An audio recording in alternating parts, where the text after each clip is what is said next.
Hello and welcome to David and Boon, there for a cause. I'm Boon, and this week we've been talking about mental health in relation to men who take their own lives.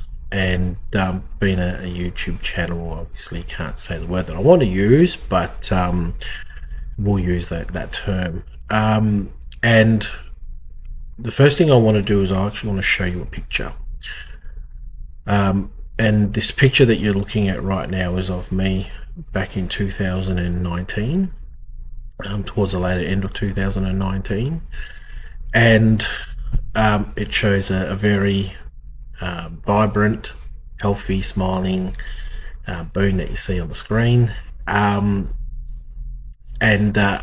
Sadly, that picture has a dark past. And that dark past is probably a photo that I am reminded, and I still use for teams photos and things like that, because it's a nice photo. But it's also a reminder of my dark times. And that dark time was in my personal life. I went through a slump. That slump allowed me to lose control. When I lost control, I had no bearings of what was around me. I was on autopilot, and I had a lot of weight on my shoulders to carry. As you can see from that photo you saw, you could not tell. And we are very good at being actors, putting on a brave face and pretending. It's what we do. It's in the human nature of us to keep going.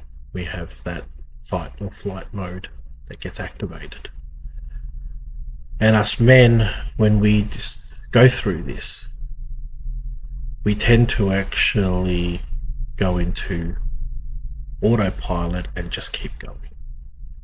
And it can be a very beneficial product that we can deliver, but it also can be a very dangerous commodity that we hold. And that danger is not only danger to ourselves and our body and our mind, but also around us. And what I want to share with you today is my journey and the reason why we created this. So 2019, I hit that slump, and I'd smoke 20 to 30 cigarettes a day, on a slow day, maybe 40 on a bad day. But I lived off 2-minute noodles and 4x gold. That was my diet, consisting of 3 things. And when I would get home from work, so during work I'd function, do what I needed to do. But when I get home, the mask comes off and I stop pretending. And that's when I went down that dark slide. And as you do when you do in that moment, the world is against you, you're against you, you walk a very, very lonely road, and you're too shy, too proud, or don't know where to get the help. For me, the help was there. The place where I worked had a very open EAP, Employer Assistance Program, that I could utilise. There was also resources that I could have utilised outside of that. doctors, friends, but I didn't. I decided to try it myself. And I hit a rock bottom moment one night back in 2019. It was just after Christmas. And that was probably my lowest point. Yes, I did try different things, and I'm not ashamed of it. It is what it is. The good news story out of that is that the attempts made failed. But I wasn't in a good way. Not in a good way. And it was fortunate for me that one of my friends rang me and spoke to me at a really good time. And for that person, Paul Kelly, I say thank you. And if it wasn't for Paul, in the moment of making that call, I wouldn't be here today. That's for sure. And I certainly wouldn't have the family that I have right now. What Paul did was be a mate. We talked, we joked, reminisced of the good old times, and it was a light bulb moment of me going, there's more to give. There's more for me to experience. So I did the thing that a lot of men don't do, and that's man up. And I sought help. That help allowed me to express what I felt. It allowed me to actually be human. It allowed me to actually be vulnerable.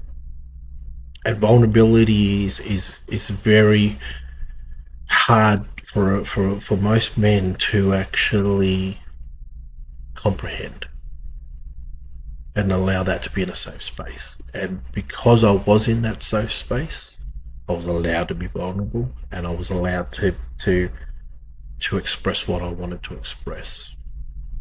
Deep down at the end of the day, the problem that I had was, looking back at it now, was minor. But in the moment, it was huge. It was life altering for me. And reflection is fabulous, but reflection at the time was, I need to fix this, but I don't know how. I want to move forward, but I don't know how. I was angry for many reasons. And over time, that anger went away. Over time, that problem went away. It took a lot of work. It took a lot of people to actually help me. It wasn't just by myself. But I did it. And I'm proud of that moment. And I'm proud of what I did.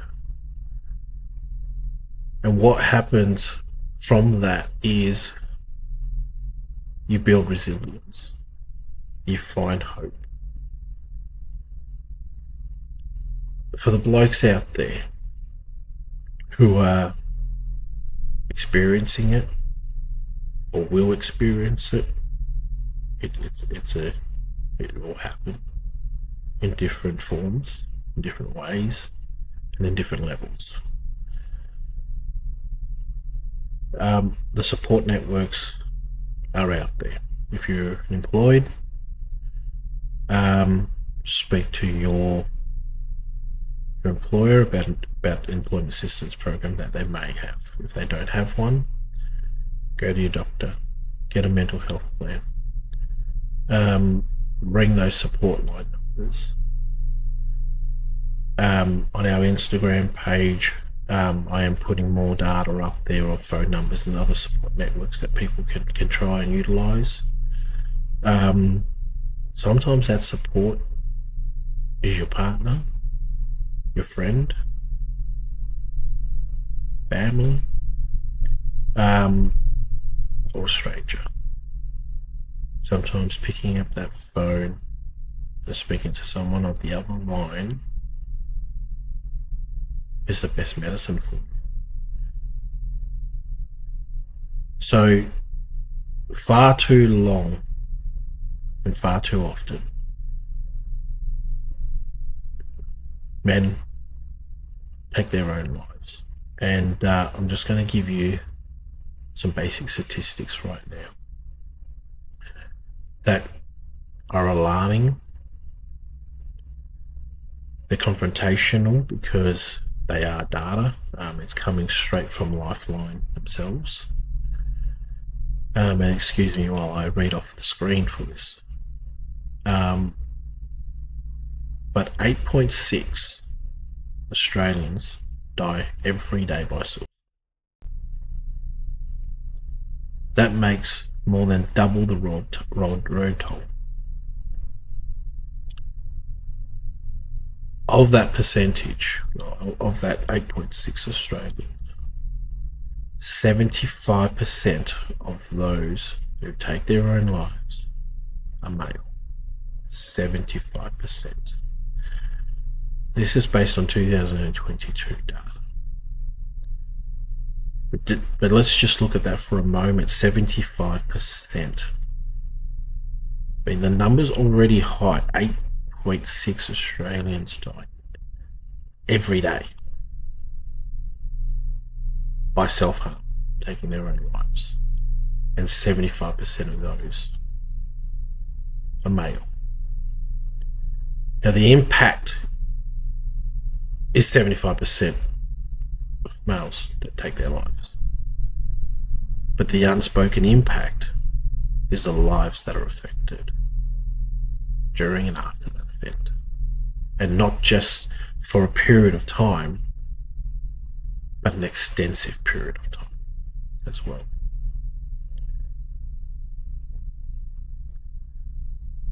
An unknown number of Australians who attempt to take their own lives every year.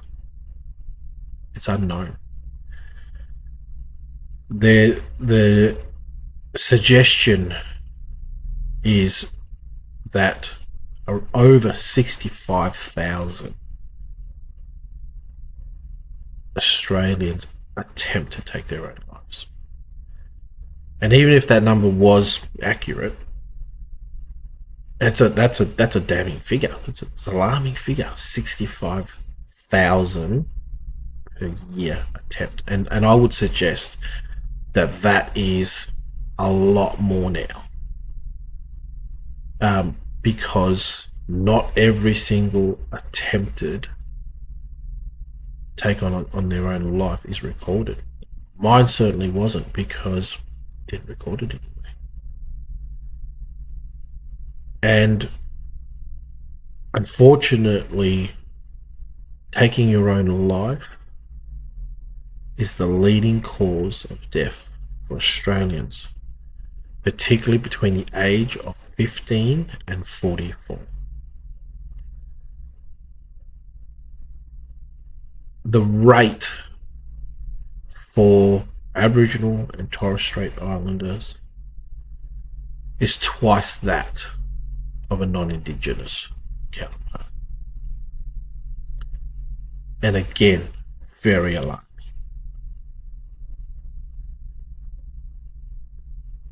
The people in rural countries, places, are also more likely to take their own lives. And that's an alarming rate in itself to go farmers, as when I grew up, they were the tough nuts. They were the blood and soul of Australian culture, or agriculture. To think that that's now a high statistic is very, very alarming. And I'm not suggesting that at all, that they're all farmers, but that's alarming.